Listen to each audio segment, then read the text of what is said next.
Hi everyone, today is November 28th, 2020, and this is the Duel Assessment, your podcast for Yu-Gi-Oh! Duel Links. My name is Green Ranger. Wrapped up the KC Cup last Sunday, and it culminated in cheating. So, we still don't know what the results are, what our own ranks are. We'll discuss the cheating allegations, of course. We must preface that it's all allegations, and I'll bring everyone up to speed. What I know, which is just a very small bit of what actually went down.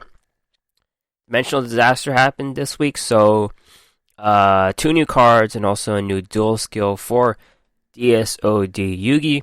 A new card in the card trader, new card in Duel Quest. Go over some esports, and also we have a double deck deep dive this week. 2 decks, 1 King of Games Karakuri and 2 Raid Duel deck for this Dimensional Disaster event, so check those out. If you want a late game King of Games deck, that certainly can get the job done. Pretty much didn't lose at all the entire day yesterday. And then also the deck that will help you get through Agami and get through some of those awards. So my week in the Duel world, as I mentioned, I hit King of Games yesterday. We'll go over the deck that I got, the Karakuri deck. But at this point in the month, we have, let's see, like 2 or 3 more days left of the season, and really there's no resistance. Everyone who's good got King of Games already, and a lot less meta decks. The meta decks that are there are less refined, less skill involved, so really you could just go in there with any deck that you're comfortable with. Really any tier 4 deck can hit King of Games easy. Karakuri is no joke. Tier 1 deck. I was just never really good at it. And it was always a viable deck, but I think I had to let the good players get through first, and then I got King of Games. Other than that, as I mentioned, the KC Cup, I'm not sure if I even got 50%, but at the end, my DP was like 8,000 something. It wasn't much. I tried to get to 10,000, but then I lost some more. And yeah, doing the event, the Dimensional Disaster event, pretty much got through that. I don't have all the rewards yet. I still have to get that second Gaia card, I think, or I forget which one it is, but still trying to get through that event. So let's get to Esports Duel Links Meta Weekly 152. First place, Black Jesus. Draw Sense Dark, Invoked, Magician Girl. There's not a lot of notable decks at this point, like in terms of innovation. We have pretty refined decks here. 3 Alistair, 2 Chocolate, 3 Berry, 1 Apple, 2 Invocation, 3 Ballista Squad, 2 Phoenix Chain, 2 Paleozoic Canadia, 1 Fusion Reserve, 1 Karma Cut, 1 Wolf D. And as usual in these Invoked Magician Girl decks, they run 1 Xyz monster, and that is the Diamond Dire Wolf. Second place, Trap Dexter, Restart, Karakuri. Again, this is a very conventional deck. 3 Kunamzan, 1 Nanishi, 3 Inasachi, 2 Cosmic, 1 Heichune, 3 Cash Cache, 1 Gamma Oil, 2 Phoenix Chain, 1 Bad Aim, 1 Cash In, 2 Karma Cuts, 1 Cash Shed. I guess one thing that's different about some decks, they run 2 Nanishi. You could have 2 Kanamzan if you can't afford 3 of them. It does run 3 Cash Cache, which is okay. I guess it could work. Cash Shed is a choice that not every deck runs. And then the extra deck, Despot Jet. This is a card that you should run over the last choice of Armades or whatever you have. Top 4, Ramon, R, Cyberstyle, Cyber Dragon. This deck saw a bit of play, came back in the Kaiba Cup. Still fine for competitive deck. 1 Cyber Dragon, 1 Veer, 3 Cores, 3 Cosmic, 2 Fusion Gate, 3 Cyberload Fusion, 3 Cybernetic Fusion Support, 2 Offerings to the Doomed, 2 Cybernetic Overflow. Finally, top 4, Victor Lee, Balance Karakuri. Balance you see a little bit less as a skill, but you typically see Restart, and it's the same type of deck. But this is a very similar deck to the one before. 3 Kunamzan, 2 Nanishi, 3 Inasachi, 2 Cosmic, 3 Cash Cache, 1 Gamma Oil, 3 Phoenix Chain, 1 Cash In, and 2 Karma Cuts. Next tournament, G1 X57. First place, Hal Neo, Destiny, Draw, Weather Painters. This deck's becoming more and more viable, and the reason is because more and more XZ's options. This is a pure XZ's deck, and they specialize in the level 3, rank 3. Should get penalized every time. Rank 3 XZ summons, so right now we don't have great options in that slot, so once we get more and more of them, this deck's going to be better and better. But this deck, 3 copies of Weather Painter Snow, 2 Sphere Kribo, 2 Kite Roid, 3 Weather Painter Thunder, 1 Painter Cloud, 1 Valhalla, 2 Snowy Canvas, 2 Cloudy Canvas, 2 Phoenix Chain, and 2 Thundery Canvas, and of course the extra deck, Trishula, Levier, the Sea Dragon, number 17, Leviathan, Antidote Nurse, Melody, the Brass Djinn, Wind Up Zen Mains, and also Granosaurus. Second place, Show Act, Balance, Dark Magician. This deck's notable. It runs a few cards, system down, main deck card. Of course, when they're playing against someone who's not a machine deck, they could swap in some other card in the side deck. 2 copies of Divine Wrath as well. Third place, top 4, Rasai, Level Reduction, Black Wings. They run some weird monster choices here. Kunai, the Drizzle, for example. 2 copies of Harmattan, the Dust. These are cards you typically see with the level reduction version of the deck. And top 4, Series, Cerebu, Level Augmentation, Combo, Shiranui. We see 2 copies of DD Crow in the main deck here. This is a card. I guess they do have some other choices as a side deck. This is like a side deck card. They run system down, also Artifact, Lancia. Pretty much you could tech in whatever you want, whenever. But we have seen some tournaments with Shiranui running the main deck DD Crow. And this could be signaling something where the players know something's going to get nerfed and they're going to have to main deck that DD Crow. Or it's just a simple evolution in the deck where they have to run DD Crow instead. Where they choose to.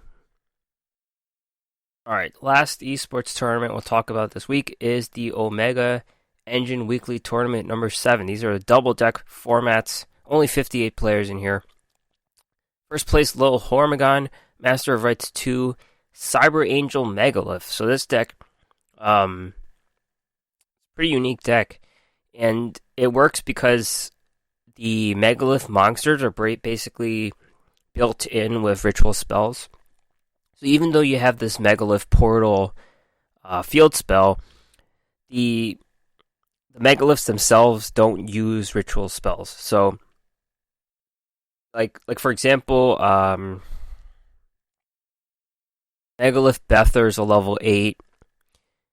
You can ritual summon this with a Megalith card. You can discard it, ritual summon 1 Megalith ritual monster from your hand by tributing monsters in your hand or field.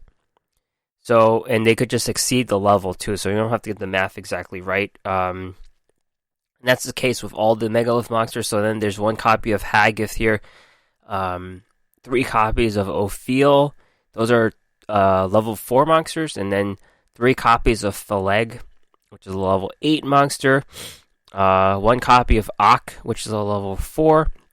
So you've got these, 3 level 8 Bethers, 2 level 8 Phaleg, 1 copy of level 4 Haggith, 3 copies of level 4 Ophiel, and 1 copy of level 4 Oak. And you do run 1 copy of Cyber Angel Dakini. That's a level 8, so it's perfect with those 4s and 8s. And then there's 3 Ben 10 as well. No Edatin in this deck. And let's see, 1 copy of Gish Key Chain, 3 copies of Senju, 1,000 Hands. These kind of help you tutor things or, whatever. 1 copy of the Megalith Portal, and 1 copy of a trap card called Megalith Emergence. And there's a bit of an extra deck here with rank 4 XZ's plays as well. Second deck used was Drawson's Dark Invoked Magician Girl. Basic core deck here, in terms of the Invokers and the Magician Girls. And then you basically just fill it out with your trap cards. 3 Ballista Squad, 2 Chain Disappearance, 2 Phoenix Chain, 1 Needle Ceiling, 2 Paleozoic, 1 Wall of D. Second place, DV Man, Balance Aromas. Now this deck's a little spicy here. Aromas are pretty annoying to play against, and this one gets even worse. There's 2 copies of a card called Bamboo Scrap, where you tribute a plant monster, special summon 2 plant tokens to your opponent's side of the field in defense. Now this card, it would be pretty solid against a Invoke deck. Like if you can make Invoked Aramage, because the attributes seem to fit, but because this card would be pretty good against a Invoked Purgatrio, where they hit Piercing on every monster, and they're hitting it onto this 500 defense token. And it's basically the same thought, because Bergamot does the same thing. Bergamot hits for Piercing, so you're basically clogging your opponent's board and also giving them a piercing target to hit. This deck also runs a copy of Solemn Scolding, which is good for Aramages because they can afford to pay those 3,000 life points. Other deck used was See You Later Ritual Beast.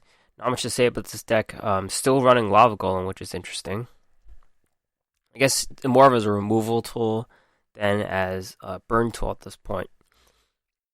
Top 4, Marcus OW, Level, Duplication, Light Sworn, Thunder Dragons. This is a deck you see quite a bit. 2 copies of Levianeer, 3 Dragon Hawk, 2 Dragon Dark, 1 Dragon Duo, 2 Dragon Roar, Glow Bulb, Jet Synchron, 3 copies of Raiden, 2 copies of Lumina, 2 copies of Aloof Lupine, 2 Charge of Light Brigade, 1 Melody of Awakening Dragon, 3 Solar Recharge. Also running Balance Weather Painters. Another Weather Painters deck. Different build here. Necro Valley. A lot of stall stuff. Rainbow Life. Hallowed Life Barrier. And they also have the Weather Painter Sun, which the other deck before didn't run. And top 4, Yusef X1 Level Duplication Shiranui. Just a regular deck here. Not much to say. And also Sealed Tombs Masked Heroes. Sealed Tombs you don't see a ton anymore. Here we have Sealed Tombs. Alright, Duel Links tier list update. Pretty much no change from before, except they dropped off the decks that were hyped for the Kaiba Cup. So basically there's only tier 2 tiers now. Kristrons and Karakuri are tier 1.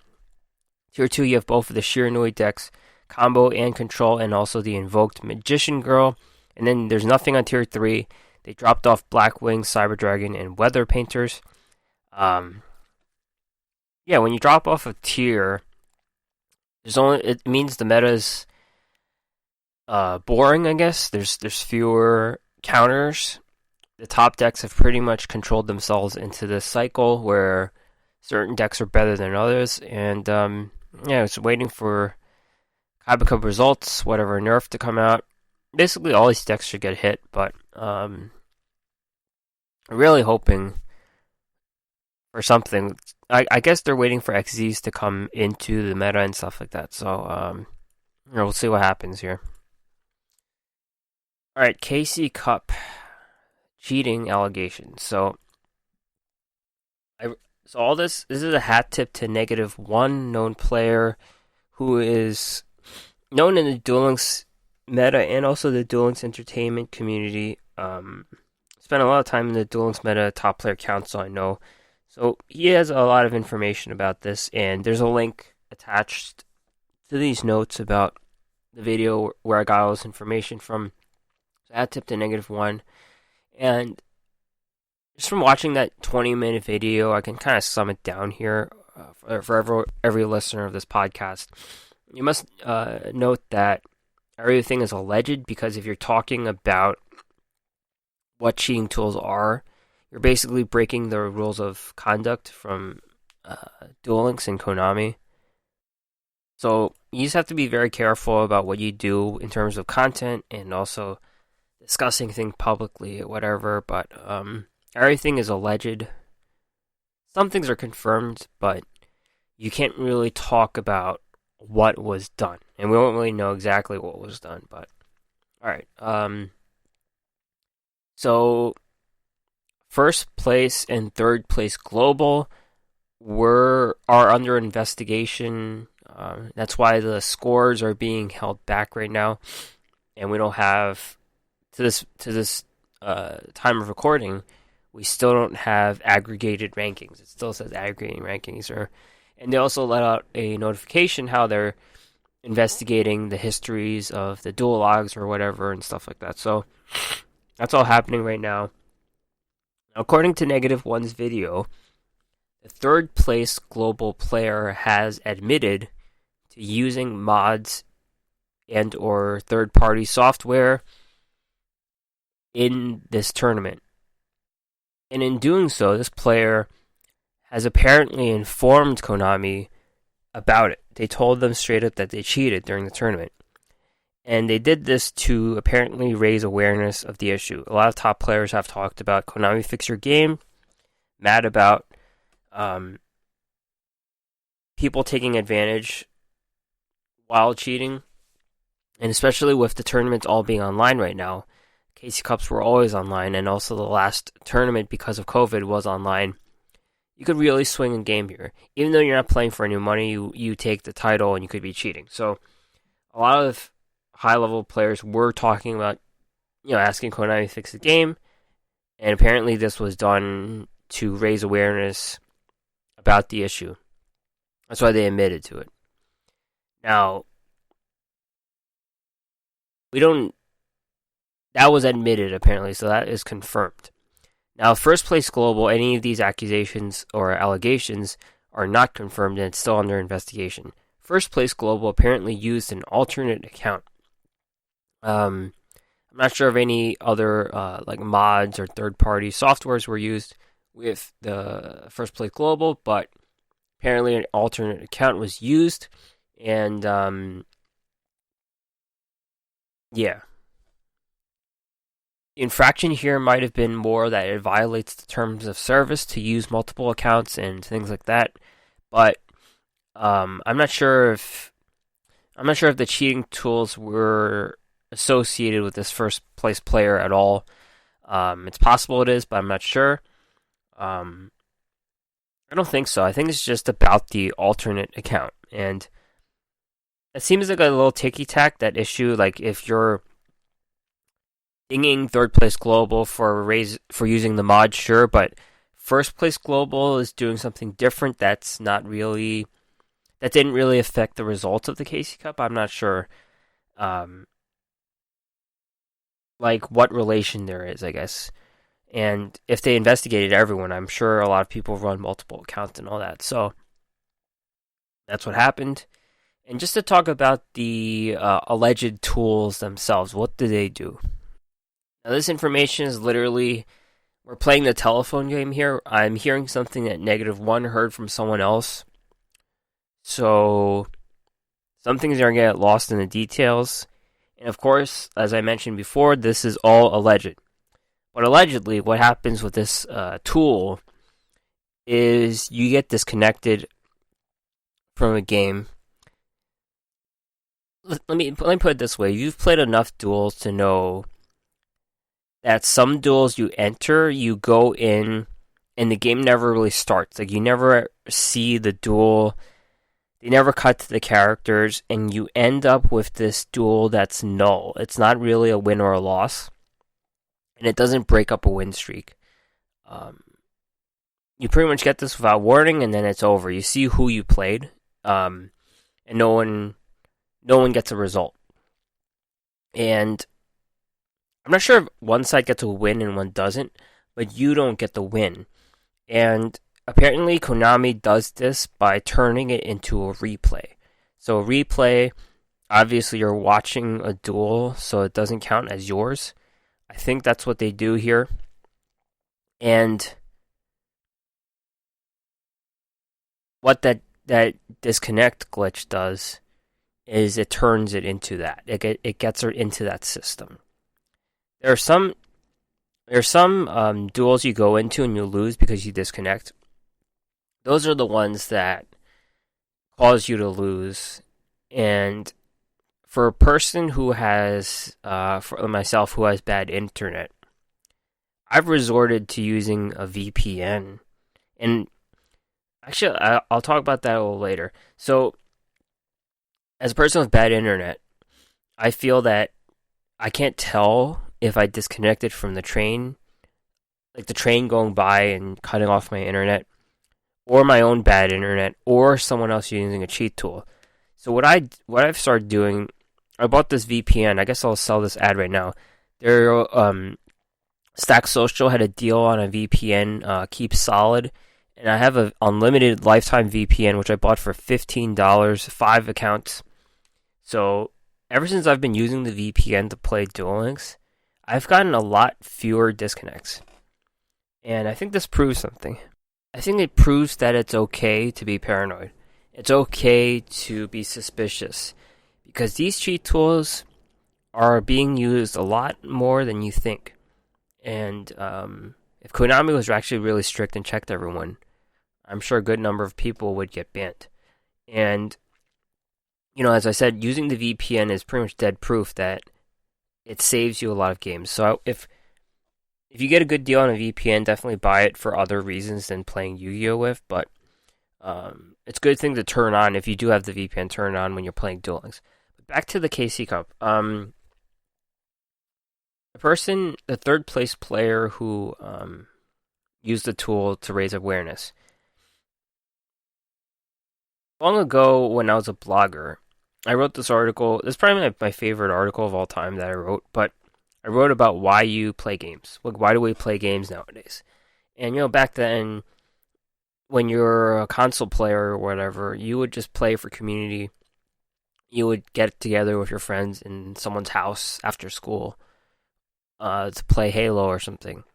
Nowadays, that's more, kids do that away from each other. They do it in their own house, and they get together and they play on a console or whatever, or play online on a computer.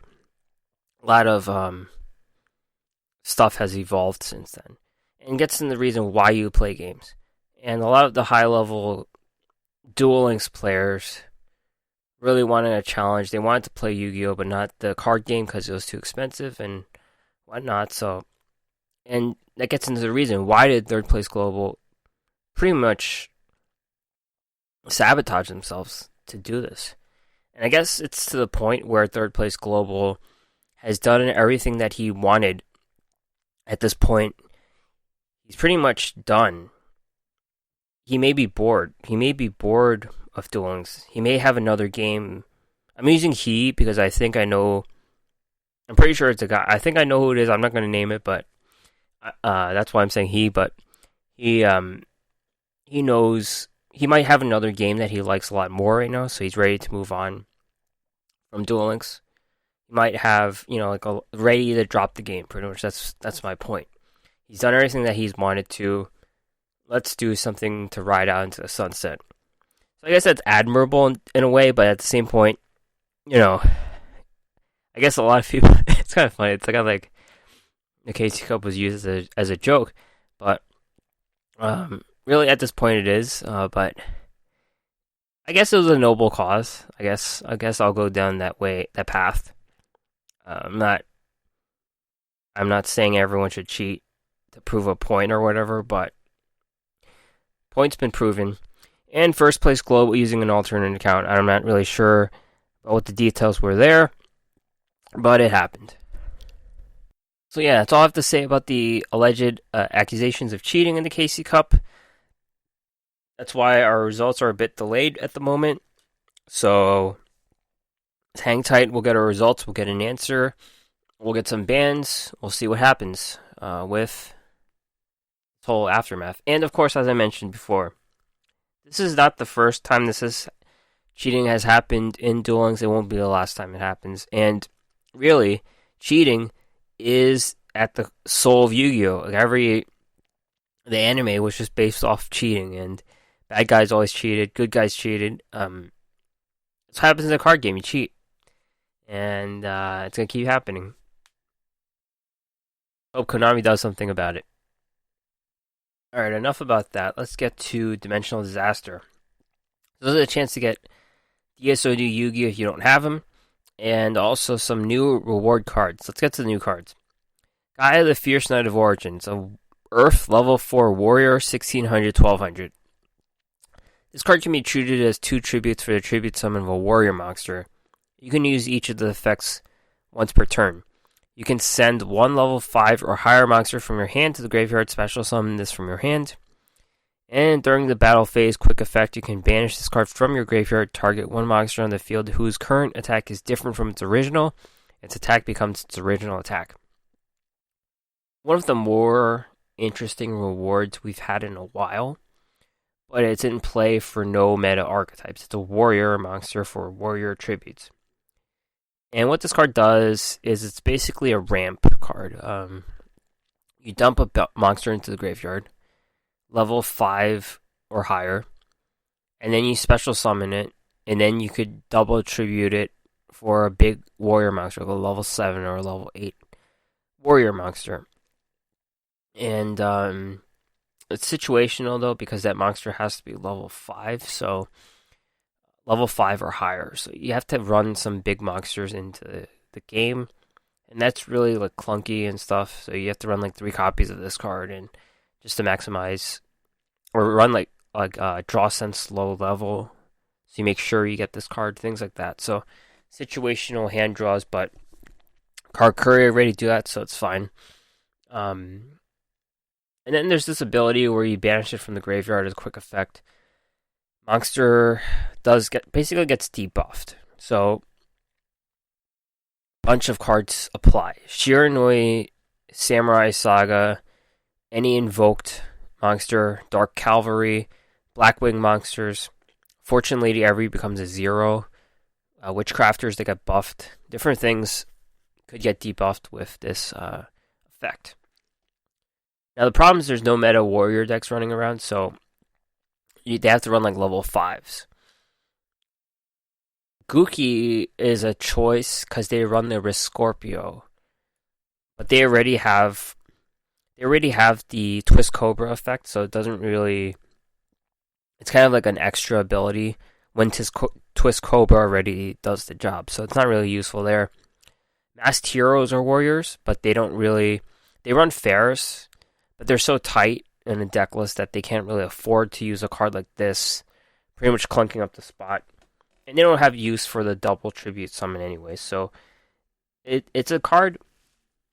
It's a card that's interesting, but has no immediate use at the moment. I'm sure it'll have use somewhere. It's a BLS card. It's a Gaia the Fierce Knight, so some kind of BLS strategy. It's probably the best move for it right now, but no apparent usage at the moment. Now, the next card you get is a little more interesting. Magician's Valkyria, level 4, light spellcaster, 1600, 1800. Monsters your opponent controls cannot target face-up spellcaster monsters for attacks except for this one. This card looks exactly like Dark Magician Girl, but apparently there's no relation. But this card can be a little annoying because it's a lock. You get 2 of these onto the board, and your opponent can't attack anything. Except for you directly, maybe, but they can't attack other monster or each other. So they're pretty much stuck with this lock. This could make a deck. I'm not saying it will, but it could make a deck. Yeah, I think that's the main use of this monster. Other than that, it's spellcaster synergy, so it could help out other spellcaster decks, so Witchcrafters, Dark Magician, or whatever. Yeah. Notably, for Dark Magician, it can't come out for free with the Magician's Navigation, because that's only for any Dark monster. So, this probably won't be in play for that. But you find a way to get 2 of these onto the board, and you're pretty good strategy for locking your opponent down. Now, the last reward here is a skill from Yugi called Pathway to Chaos. It can be used by sending 1 Karibo monsters from your hand to the graveyard. Change one of the following monsters you control to another monster. It can only be used once per duel. A monster whose original name contains Gaia the Fierce Knight becomes Blackluster Soldier. Monsters whose original name is Blackluster Soldier becomes Super Soldier. Now we know what BLS is. That's a 2800 vanilla ritual monster. So any of those Gaia monsters could become it. And in Duel Links, we have a few Gaia monsters. There's Arisen Gaia the Fierce Knight, Charging Gaia the Fierce Knight, Gaia the Fierce Knight of Origin, which we just got, and Swift Gaia. Now, all of these cards can come out for free on different conditions. So, basically, you could just play those cards and turn them into a 2800 beater with Blackluster Soldier, and also whatever abilities the Blackluster Soldier has with synergy cards or whatever. Yeah, so that's kind of the goal here. Now, you do have a BLS on the board. You could turn into the Super Soldier, and the ability of this card, it's a 3000 attack or 2500. If this card destroys an opponent's monster by battle and sends it to the graveyard and inflict damage to your opponent equal to its attack in the graveyard. If this card is destroyed by battle and sent to the graveyard, or destroyed by card effect and sent to the graveyard, special summon a Gaia the Fierce Knight monster from your hand, deck, or graveyard. Now the difference here is this card is not in game, but it's available through this skill. I'm not sure if this burn ability is nerfed, because I know that they nerf the burn effects to half. I think we'll have to check in game, but I think it will get nerfed into half. So this Super Soldier isn't as good as it seems. It's good if you're able to counter back row and you have this guy destroying things, then it's pretty good. But the burn damage might get nerfed, I think. But overall, this gives life to the BLS archetype, but the deck's not OP in any way. It's not going to be meta at any point. Alright, so that's it for the Dimensional Disaster. New card from the Card Trader update, and this is Buten, which is a pig fairy of some sorts. Level 1 fairy tuner, 200-300. During your main phase, you can banish this card from the graveyard. Target one face-up level 4 or lower light fairy you control. It's treated as a tuner while face-up on the field. This is a basic level 1 tuner. Until it's in the graveyard, you could banish it, I think. Yeah, you banish it, and then you give a level 4 or lower light fairy the ability to become a tuner. Now, it's a light monster, so you could think about it in a chaos deck, but it's very limited because you just resort to light fairy monsters, so it doesn't really fit the chaos thing, unfortunately. When you're playing chaos, Lumina is probably the most common light monster you have, and she's a spellcaster. So yeah, doesn't work. Like, it'll be nice you banish this card as part of Chaos Dragon Levianeer or whatever, or any of those cards, but it doesn't work. So this card is definitely hurt by only being a light fairy card, and you would only consider it to be used in a light fairy deck that runs synchro monsters. Now the other card that we get is, I think, from Duel Quest, which is active today, and that's Mermaid Knight, Aqua, Water, level 4, 1500, 700. As long as Umi is on the field, this card can attack twice the same battle phase. Very basic card as well. Well, Buten's better than this one, but this is basically a 1700 that can attack twice. That's all it is. It is Aqua, it is Water, it's level 4. We got all those Water XCs cards in the last box, the Shark Fang box, which didn't really get anywhere. Yeah, even in that deck, this card is kind of useless. Doesn't do anything at this point in the game, unless you have some kind of like aggro thing going on. But that aggro Water deck was never really a thing at all. So there you go. All right, let's get to the deck deep dives.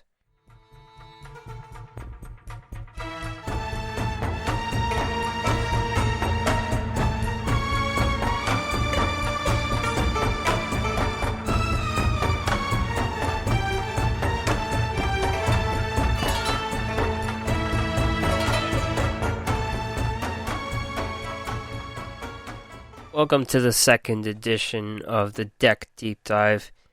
Really the first time it had this name. We're going to go into two decks here. First one is the King of Games Karakuri deck I just used yesterday. And talk about this deck. Karakuri is a good deck to play if you have characters that don't have all the dual skills. So, restart and draw sense low level and balance are some of the common skills you use with Karakuri. And those go with many different characters. So it also goes into disguising a character. But here I was using Weevil mostly. And with this run, I did get a lot of dual skills from Weevil that I previously did not have. So there you go. This deck runs draw sense low level. And like I said, you're picking between restart and this skill primarily in balance. And restart, I do prefer this draw sense low level over restart for a few reasons. And restart requires more skill. I think that's the difference. You have to know when your hand is good, when to be greedy, and when not to be greedy. I think that's the hedge. And I don't have that ability, so really, that's the difference here. So, draw sense low level, you take a little bit of damage, and then you increase your odds of getting what you want. Usually what you want is Inasachi, the merchant.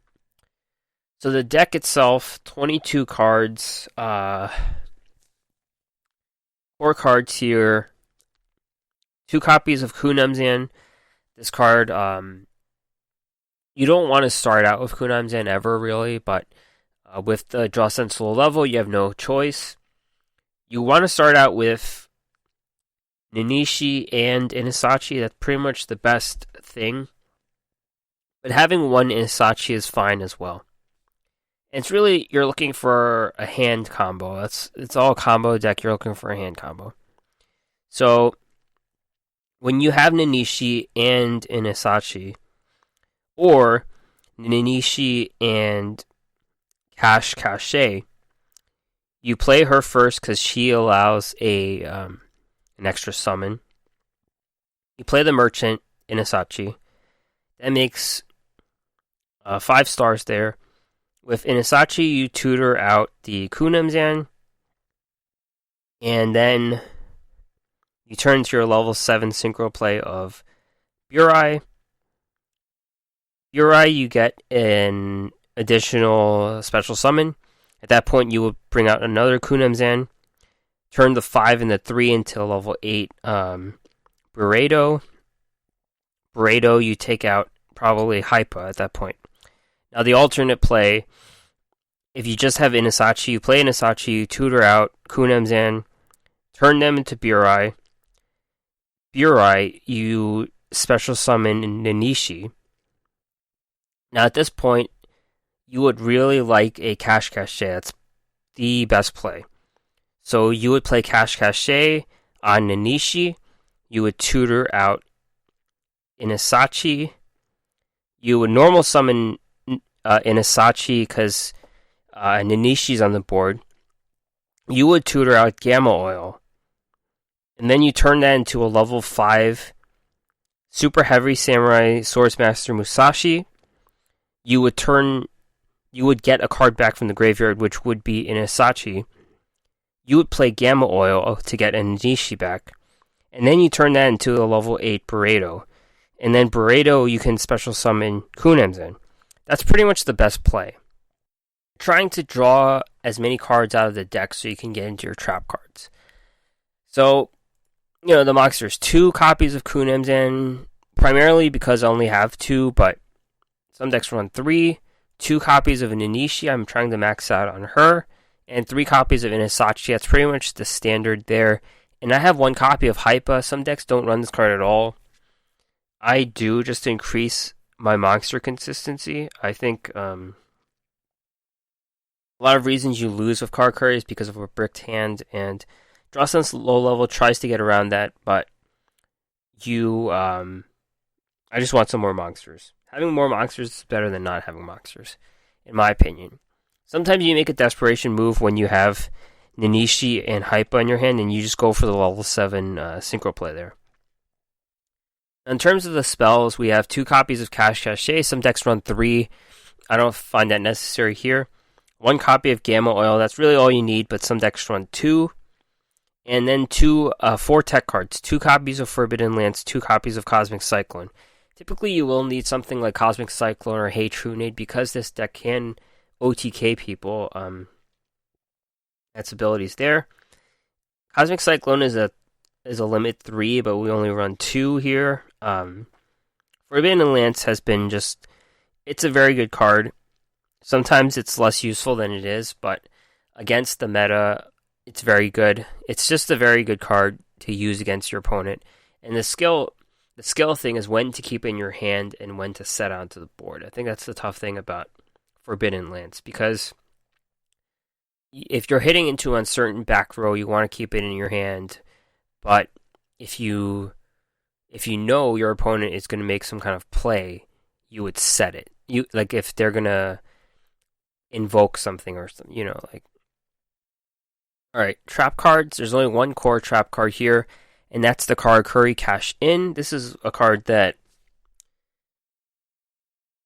you want it spent in a few ways. You want to use it for its abilities. You don't want it to get banished, so definitely try to send it to the graveyard no matter what. Try not to get it banished. And really, you're changing positions so you could draw cards with Burrito. The other trap cards are pretty much, good trap cards, making this kind of like a trap deck. 2 Ballista Squads. There's a little bit of synergy here with the Gamma Oil, so you can kind of make a play here with this. If they try to destroy your guy, you could just tribute them with Ballista Squad and destroy something else.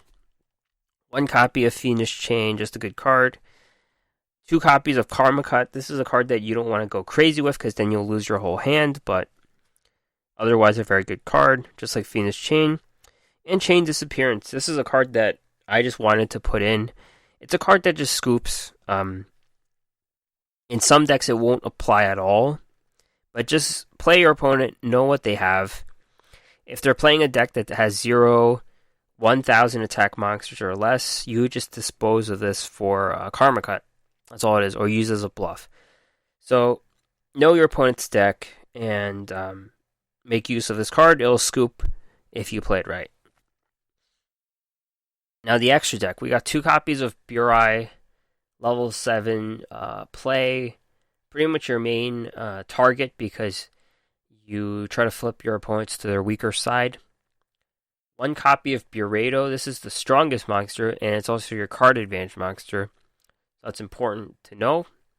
The next most important extra deck monster is the Super Heavy Samurai Swords Master Musashi. As I mentioned before, this gets into your combo play to get Burrito onto the board. Next card is Samurai Destroyer, level 7. This is useful against monsters that have abilities. So, in this run, I faced a lot of Master of Destiny decks. So when you're playing against Sartorius, you would play Samurai Destroyer because they have that Barrel Dragon in their hand. And this will prevent the Barrel Dragon from coming out, really. And a bunch of different decks this would apply to, like a Yubel deck, where you know they have the Fire King avatar. So you're gonna play Samurai Destroyer more than you want. Star Eater is a level 11 synchro play. This is good against Wall of D or anything like that would banish it or get rid of it on that turn. Good finisher, highest attack of all your monsters. And then I have Armadides. This is a card that I never even used, but it has the same ability pretty much as Samurai Destroyer. The problem with this deck is you can't get it on the first turn. You have to kind of wait a bit because they have to get like Earth Machines out. So this card, in essence, could be replaced by Deskbot Jet. But really, the last slot you don't even use. You could put like an Xyz monster if you really want, but you don't really use the last slot. So that is it with the King of Games deck. Now let's move on to the Raid Duel deck. This is a very basic deck. And I'm sure there are better There are better extra decks, Raid Duel decks than this one. But this gets the job done, and you start off with heavy starters, so you're probably using DSOD Kaiba as a result. You want to stack it with Blue Eyes and Dark Magician, so you got 3 copies of those cards each because they deal extra damage. And the AI is a little smarter this time. They would play a Dark Magician over a stronger monster because they know it does more damage. Now you fill it up with some other dark monsters here. 3 copies of Trihorn Dragon, 1 copy of Cosmo Queen, 3 copies of Zoa. Really, you should put more Cosmo Queens than Zoas, I guess. That's kind of... Probably 3 Cosmic Queen, 1 Zoa. That's probably the better play. I run 3 copies of Trihorn Dragon just because that's my boy in real life. That's my rarest TCG card. That's what I mean by that. Now, the spells, 3 copies of Fairy, Meteor Crush, 3 copies of Power of the Guardians. Just basically equip spells to make sure you're not wasting your hits into defense monsters. And 1 copy of... I have a Prismatic Legacy of Yata Garasu, just for the duel assessment. Really, that's it. And really, it's all about... This is just a very grindy event. A lot of points to go around. You have to join a lot of assist duels. Control it when you have the EX duel, so you can multiply by 5. That's really all it is. You could auto duel of it just fine too. That's it. That's the double deep deck dive for this week.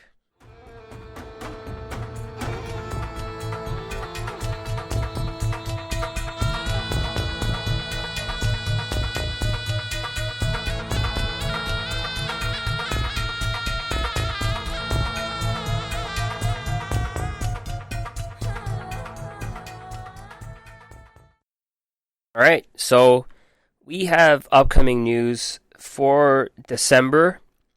Axel Brody's coming next week. Can't wait for that. We should be able to talk about him next week, all his skills and cards.